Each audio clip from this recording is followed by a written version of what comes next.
Welcome into a brand new episode of the Whole Story podcast.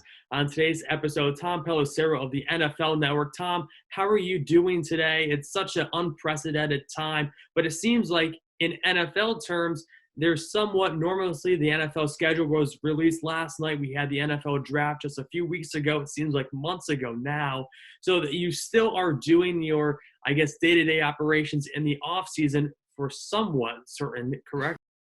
Well, Alex, thanks for having me. And yeah, I think that up to this point, it has been some semblance of normality, not in terms of how people are doing their jobs, but the fact that in the NFL, people are still doing their jobs. And that held true through free agency, through the draft, through the schedule release. But now we're into this kind of unusual segment. And really, it started after the draft, where you didn't have the normal rookie mini camps where every player comes in, there's a big media thing, and new players are putting on the jerseys for the first time, and you see them on the field. Now they're doing virtual meetings, at minimum through the end of next week, May 15th. It's going to be virtual period only. It does not sound like there's an urgency to get players back in the building. So it may be out until July when training camps begin, until we see players actually in uniform. So that aspect of it is definitely unusual. It's a big challenge for young players coming into the league. New coaches trying to install schemes. You're still getting the classroom time virtually, but you're not getting the time on the field. We'll see what impact that has come September, but the NFL continues to put out signals that it's 100% intention, as of now, amidst an evolving public health situation, is to play a full slate of games with fans in the stands and do that in September if that is feasible and up to local and state and federal standards. Whenever I look at something, I don't like to say I'm short-sighted. I always like to look long-term with whatever I'm looking at. Sometimes my dad says, who cares what happens a week from now? I'm worried about today. In terms of the NFL, how much of an impact do you think that, let's say, worst comes worst, there's no college football season this year? How much of an impact does that make to the NFL teams for the long term, especially with the NFL draft next season? Because in theory, I don't think, and I think I'll ask you the same question, is it possible for there to be a spring college football season and a fall college football season in the year 2021? So again, how much of a long-term impact if there is no college football season in the fall for the NFL and for the future?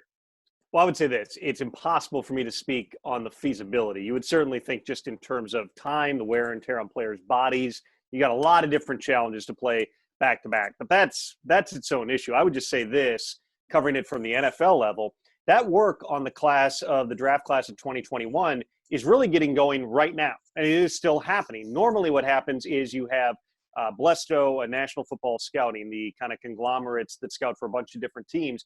They would be putting grades on all the seniors that are going to be coming out in 2021. They're obviously doing work on the juniors too, but really the focus is on that senior class. Normally you would be on campus. You would be putting guys through measurements. You would have them running a 40. You would have them taking a Wonderlic, kind of the same process they would be going through come next January, February, March. You would be going through that right now just to get the initial grades, and then they would all get together down in Florida, at least on the Blesto side, and present those grades to the teams. Here's how we look at them. Here's the guys that are first-round picks. Here's the guys we think are mid-round guys. And, of course, as Joe Burrow would tell you, just because you're a late-round pick one year doesn't mean you can't be the number one pick the next year. But the background work will be getting going. I talked to a Blesto scout the other day who said, we're doing the same thing. We're still going to meet, but it's going to be a virtual meeting. It might not be 4 days long like the normal one, but also we're not going to have the measurements. We're not going to have the testing numbers. You are going to be going a little bit like this past draft, off the tape almost exclusively. And I know that for a lot of football fans, at least the really vocal ones on Twitter, they think that's great. Just go off the tape. Just the tape says everything. It says a lot, but you still need to know it's a guy 6'2" versus 6 foot. You have certain standards. You're trying to get historical projections. You know, if a guy looks like he plays fast on tape and then he runs a 4.7 40, you at least go back to the tape and look for more. Is that going to show up on Sunday? So there's some things that are definitely, there were blanks in the evaluation process this past draft, and at least early on here. Now, again, if college football happens this fall, you will still have campus visits. Presumably, hopefully, by next January, February, we're back to some semblance of normality, and you can do the work that you need to do on the players then. But that advanced work absolutely impacting the NFL right now. How much, again, right now, you don't really have any human elements because you can't really meet in person.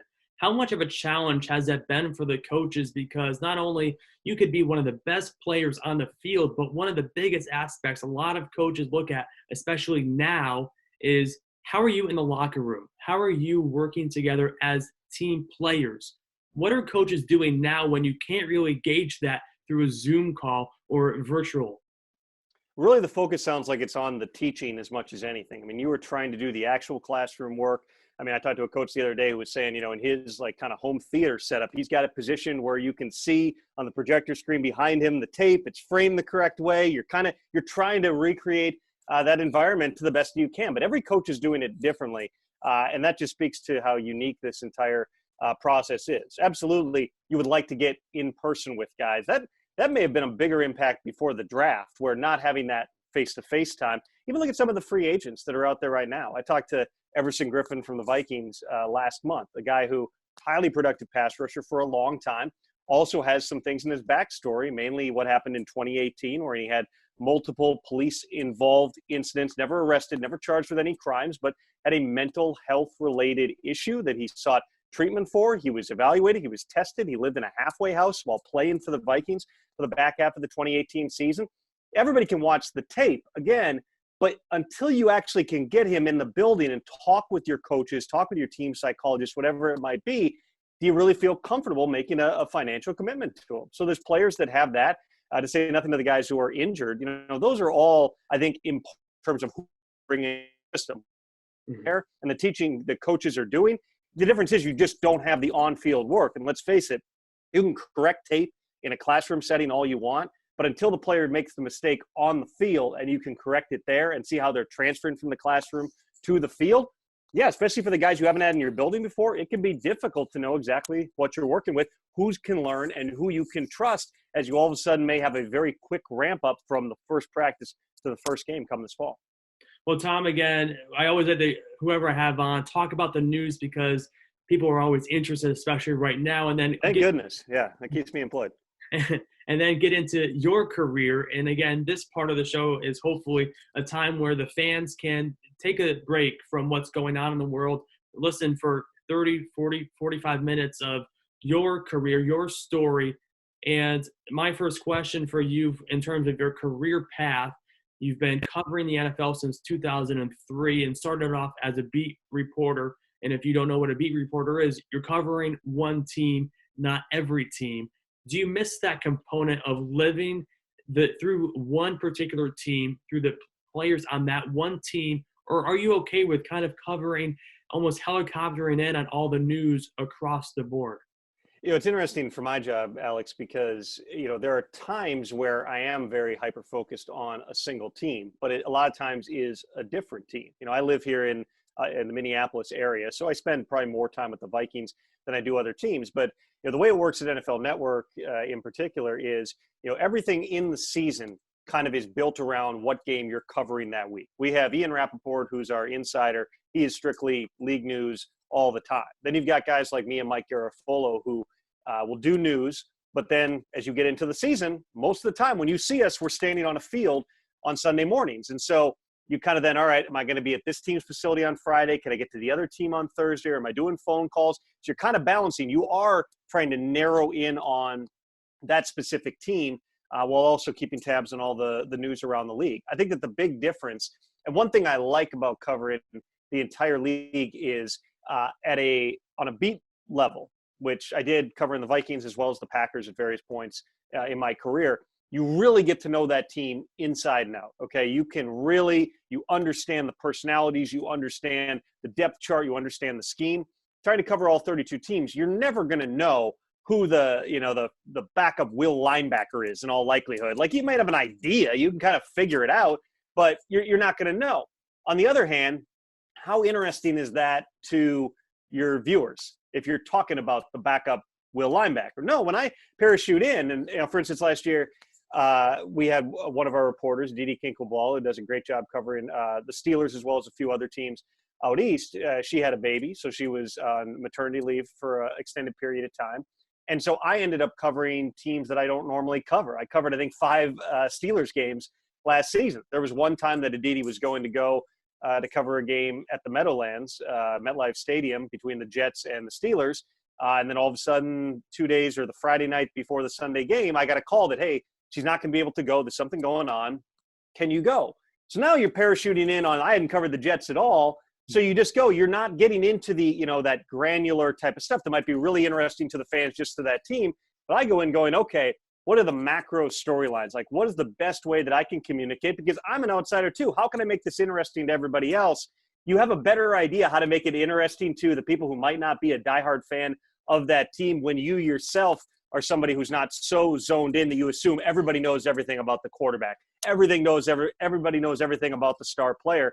I try to come in with just a different viewpoint and, ask the questions. Sometimes they might come across as dumb questions, to the people because you're asking about the quarterback. Everybody comes about the quarterback. Well, they may not be getting, players in the locker room might not be getting asked about this specific guy every day.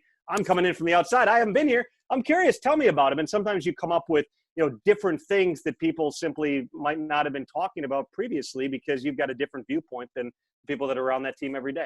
Mm-hmm. Let's say you're covering the Jets for the first time of the year. You don't know too much about it.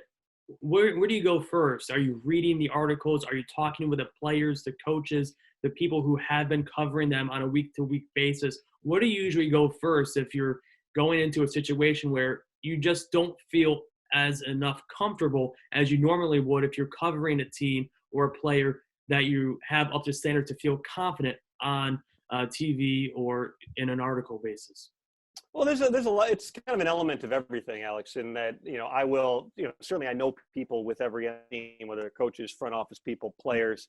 So I'll reach out to those people, obviously, just to kind of get a feel for, okay, what are you guys talking about? What do you think is interesting? Who is playing well? What are your issues right now? But I'll check in with the people, that I follow on Twitter, which, with the Jets, there's a bunch of them between Manish Mehta, Brian Costello, a bunch of people that I follow. So I'll just just go through their timeline from the past week and go, okay, like, what are they talking about? Because there might be an injury or something else that I don't know about. And then, for instance, in December, there's times where, frankly, one team is more relevant than the other. In that particular case, that was Le'Veon Bell's first game going against the Steelers. So there's an easy storyline. Then I come to find out that the Steelers might be making a quarterback change in the course of that game because that was when Devlin Hodges, who had taken over from Mason Rudolph, he was struggling. They were thinking about if he turned the ball over again, they were going to go back to Mason Rudolph. Basically, I hit those two things. On Sunday mornings on NFL Network, you might see me 6-7 times. Odds are I can take those two topics, find a little different angle on them, and hit those two over and over, which is what I did. Devlin Hodges threw 2 interceptions on the first 3 possessions in that game. They benched him for Mason Rudolph, so that ended up not working out well for Devlin Hodges, but worked out well for me covering it. Again, covered in the NFL since 2003. How has the access changed or evolved as a reporter from when you started in 2003 up until now? It definitely has evolved. Part of that is because I think it varies from team to team so much. When I first was covering the Vikings, which was for KFAN radio and KFAN.com here in 2003, there was no Twitter. There was very limited blogging. Everything was kind of still, the news cycle was based upon what was going to be in the newspapers the next morning. And I had, very good people that I could watch how they covered a beat initially. Kevin Seifert, who was working for the Star Tribune at the time, now at ESPN.com. Sean Jensen was at the Pioneer Press. Bill Williamson was at the Pioneer Press. Mark Craig was at the Star Tribune, all longtime NFL reporters who really knew what they were doing. I came in, I didn't really know what I was doing. The one thing that I figured out that I had an advantage in was I could post things really quickly. I could get things onto the website before the newspapers wanted them on the website. So a great quote or an injury item or whatever, I just posted it immediately. And that was right as Pro Football Talk and some of those blogs that would aggregate were coming up. And that allowed me to kind of carve out the niche of I wasn't the best person on the beat by far, but I was maybe the fastest in terms of getting stuff out. But at that time, there was very unique access. There was a lot of, Mike Tyson was the head coach. There were a lot of off the record sessions, which I had to get a feel for with the help of some of the other reporters, what that meant, because you talk for 45 minutes, he says a lot of stuff. You got to figure out what exactly is usable, if anything, in that conversation. But you could hang out at that time on the loading dock and just wait players out. Every team in the NFL, and it's still this way, I can't remember if the timing was exactly the same, but now you get 45 minutes of open locker room time per day, 4 days a week. plus post-game access. But then after practice and when the day was winding down, it was common for the Vikings beat reporters to literally just sit or stand at the loading dock outside the locker room. And anybody you didn't see that day or somebody you wanted to get, you just wait. It could be dark out. You'd be standing there and it's 10 below zero in Minnesota. The famous Randy Moss straight cash homie quote, I was there. There were like 10 people there. We were all waiting on the loading dock for Randy to come out after he had done the fake moon at Lambeau Field and, had been fined for it. And sure enough, Randy comes out and as he's getting into his truck, cameras swarm. People are asking him, one of the camera guys, how are you going to pay you're going to write him a check? When you're rich, you don't write checks, straight cash homie. That's where that came from. But it was just people waiting it out. That stuff doesn't happen now. I'm not aware of any facility in the league where you can just literally camp outside basically in the parking lot and wait out players as they go into their cars. That part of it is absolutely changed. I think that, the Packers at the time had their assistant coaches. You could get them when I was on that beat from 07 to 09. You could request anybody you wanted, every assistant coach, and you'd get them in the hallway. If not more than one person had requested them, you could get them alone for 15 minutes, ask them everything about the game. That's been curtailed to a degree. And I certainly understand it. That's not a criticism at all of the teams. The media has gotten so much bigger. There's so many more people on the beat that those types of, kind of informal situations are kind of untenable on a multiple time per week basis, which, with the Packers, it was like you got anybody you wanted Monday and then anybody you wanted Thursday. That's a lot to manage. The Packers still are great about making people available, but they'll do them more in group settings. There are more people at the podium and things like that. I think that's just the natural way that the business has evolved. And I also think that, when I think back to being early on at the beat at the Press Gazette, when I was kind of, again, learning from fantastic people that I worked with there, Pete Doherty, Rob Domofsky, watching the likes of Bob McGinn and Tom Silverstein at the competing paper in Milwaukee. One thing that you need to do is get to know other people in the league. Well, I didn't know anybody in the league really outside of the, few people I'd come across. So just you're cold calling people on their office lines. I don't even know anybody answers their office line anymore, but that was how I've met some people that are still people I talk to within the league today. Just when you're trying to get a feel for another team or a common opponent or something like that, it's great to call people with the other teams who can give you a breakdown. I don't know how you make those connections now.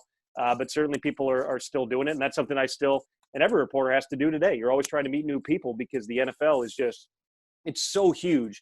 When you're walking the hallways in Indianapolis at the Combine, I always realize, like, as much as I think, man, I really know a lot of people in the league now, you're walking and there's just droves of people. You're going, I don't know who any of these guys are. That's how big the league is. You're talking about hundreds, if not thousands of people on the football side who are involved. And it's great because there's always an opportunity to make that next phone call, to meet that next person. And, maybe you meet people along the way who can help you. Take me back. You're a young reporter, not really just learning from other reporters.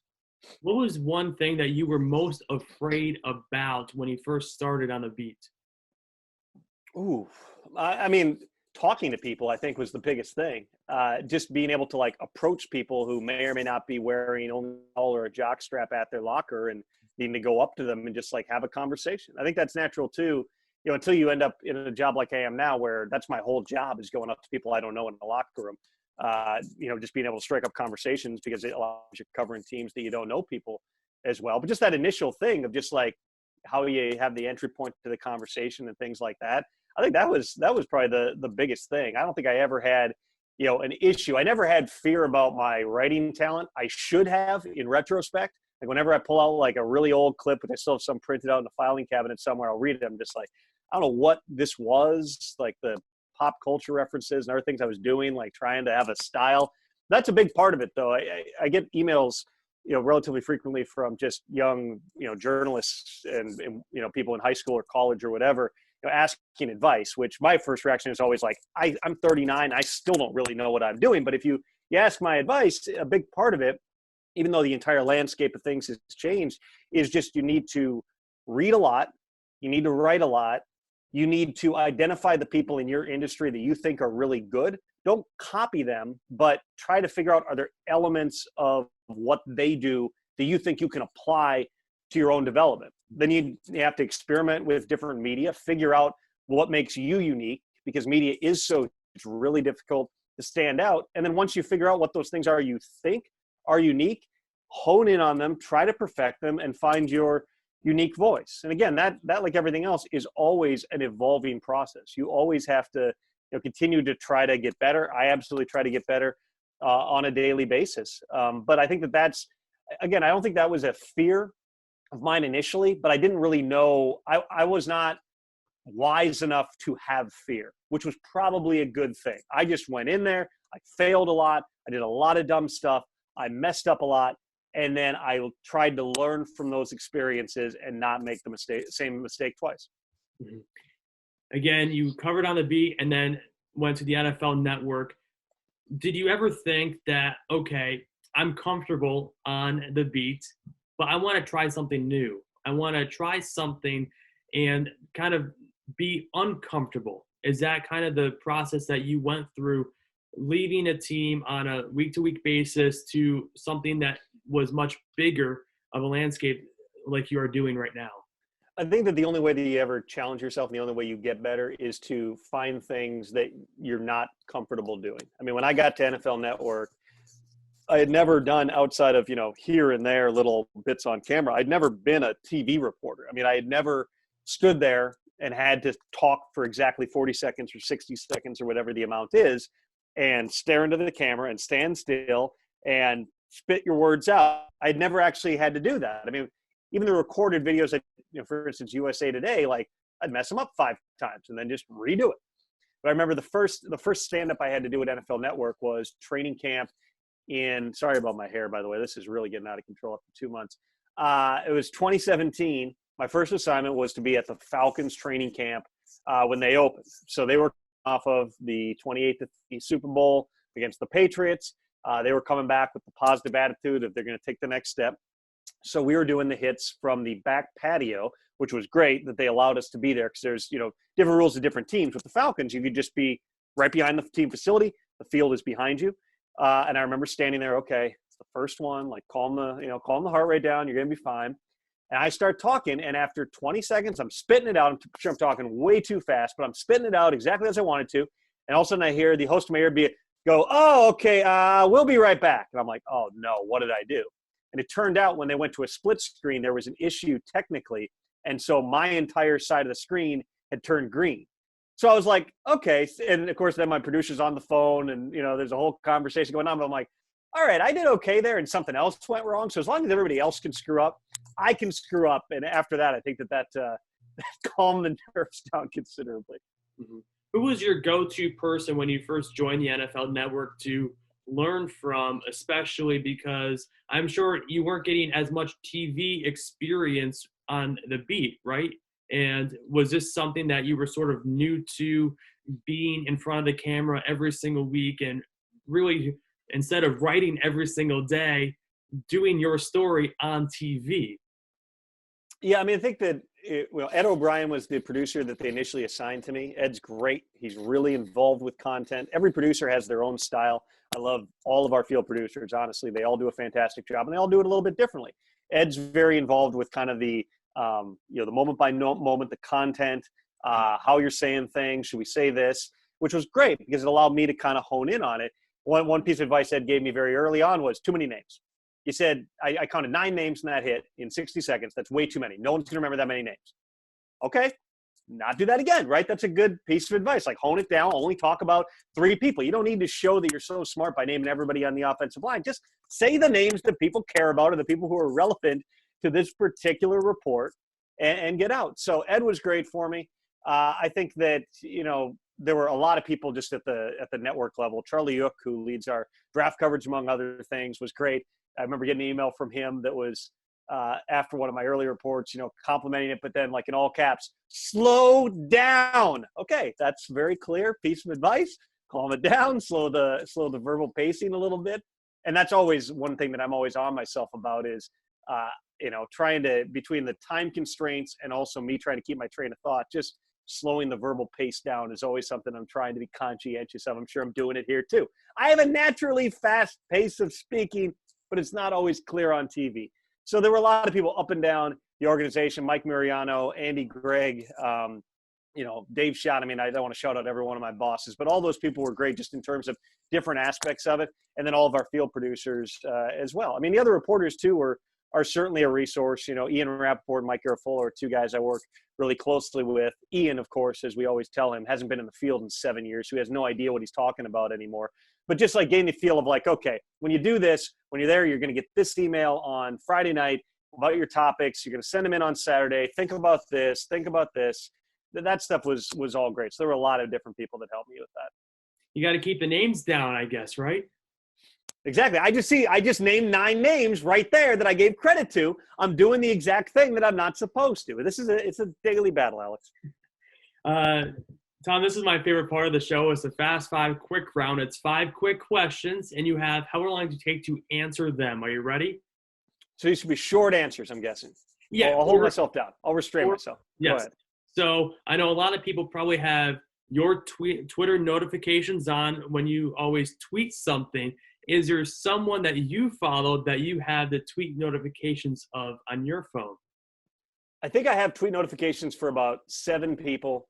Ian, Mike, several people at competing outlets, and then whatever player might be in the news for one reason or another. If I think they might break their own news, those Twitter alerts are up too. Biggest pet peeve? I mean, there's a few. Sorry, my Outlook notifications are going off here. There's a lot. Timeline reporting is probably what other people would say is one of my biggest pet peeves. Timeline reporting meaning, for instance, something has been reported, like this player, I'll name a name. Joe Flacco is going to sign with a team by the end of the week. And then a day later, someone what we call rebreaks, where they go, Joe Flacco is going to make a decision Wednesday. And then, of course, then he signs on Tuesday. And then anybody who had any piece of it is all claiming credit because like their report was slightly different. Timeline reporting drives me up the wall. How big another pet peeve do you have if someone breaks news? Let's say you break news, Joe Flacco is signing somewhere, and then you see 10 seconds after Joe Flacco signs somewhere, but no credit to you. Is that a pet peeve of yours? Well, you know, this is something that has been, I think there's been some blogs that have written about this in the past year because of certain things. There's 2 types of this, okay? One type is where we know that something is happening, okay? Trent Williams trade, great example of it, where we were on that for a month, okay? Like we're tracking it. Then we knew about an hour before round 4 of the draft began that Trent Williams was going to be traded to the 49ers. It was going to be a 3rd and a 5th round pick, 3rd next year, 5th this year. We had the entire thing, but the conditions were we had to wait until the Bengals made their first pick in the 4th round to make sure that they didn't take the guy that the Redskins were going to take when they were making the deal and moving into that 2nd spot. So right as the Bengals are on the clock, someone else, Josina Anderson, from ESPN, tweets, Trent Williams, there's a trade in place involving Trent Williams. So we see that, and it's like, okay, it's out, fire. So we post it. So we're 10 seconds later on that. Then there's this whole thing about, like, who's crediting what, all right, was that the full scoop? Was this the scoop?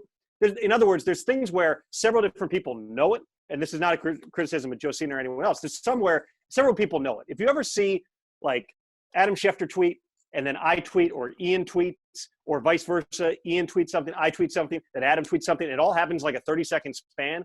Odds are we all knew it, and either it was a group text or sequentially the same thing, and then literally it was a race of who can type the tweet fast enough, or it was we all knew it was happening. This person got the text first, and then person sent the text. The other kind is the one where you'll have something, and then whether it's 5 minutes or 5 days later, someone will report the exact same thing, or rebreak example, and you're just like, what are we doing here? I'm just like, it doesn't bother me much, but it's more just like the silliness of it. And of course, you've got the other version where it's people take a bunch of different shots at scoops and say, like, hearing this, and 4 out of 5 of them are wrong. Then when the one is correct and somebody else reports, it's like, this person is now, yes, as I said a week ago, it's okay. So we're just going to ignore you took those shots and they weren't right.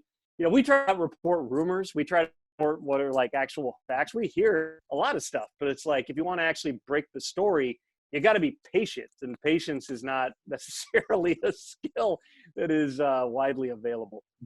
Favorite Ian Rappaport story in person between you two? In person, can I do a not in person one? Sure. This is a pretty funny one. Yeah. So last November, the Lions, the Seahawks made a trade involving Andre Diggs, who was a safety for the Lions. It was a somewhat controversial trade because Darius Slay and other guys very publicly voiced their opposition to it. They were frustrated about it. So I was covering the Vikings that day, but I find out about the trade. I've got the entire trade. I've got the player. I've got the compensation. The problem is no one can find Quandre Diggs. The teams are calling him. His agent's calling him. He's not answering. He's been traded. I know it. The teams know it. Quandre Diggs doesn't know it. So I tell Ian and Mike, which we tend to do just like a heads up, just like, hey, a trade coming. Well, they have our group chat muted. So I don't see that they're texting, who is it? Who is it? And because I'm on the phone, again, trying to figure out, can someone find Andre so I can break this? I got the tweet written up. It's sitting there. Meanwhile, so this goes on for like 20 minutes. It turns out Quandre Diggs is taking a nap with his kid. And so that's why he's not answering. It's on like an player's off day on like a Tuesday or something. So meanwhile, in between, Ian texts from someone going, Diggs to Seattle.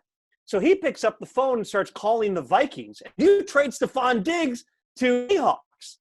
So he's got it too, but wrong Diggs. And meanwhile, then I tweet it, and then I open our group chat, and it's just Ian being like, oh, you're killing me. I had it. It's like, no, that's one of my favorite Ian stories because obviously that's something that he never, ever, ever forgets. What would be your go-to snack on a trade deadline or something that you kind of just go to, you're snacking on when you're working all these crazy hours? I try not to snack, actually. I'm on a very regimented – right now, especially because I'm home, it's like the same thing every day. I would say the only kind of quirk is a lot of almonds every night. Somewhere, someone along the line told me they're good for your heart, they're good for your body. So like 9 to 10 p.m., I tend to consume a whole bunch of almonds. I'm sorry. And then my last question for you, if not football, what would you love to cover?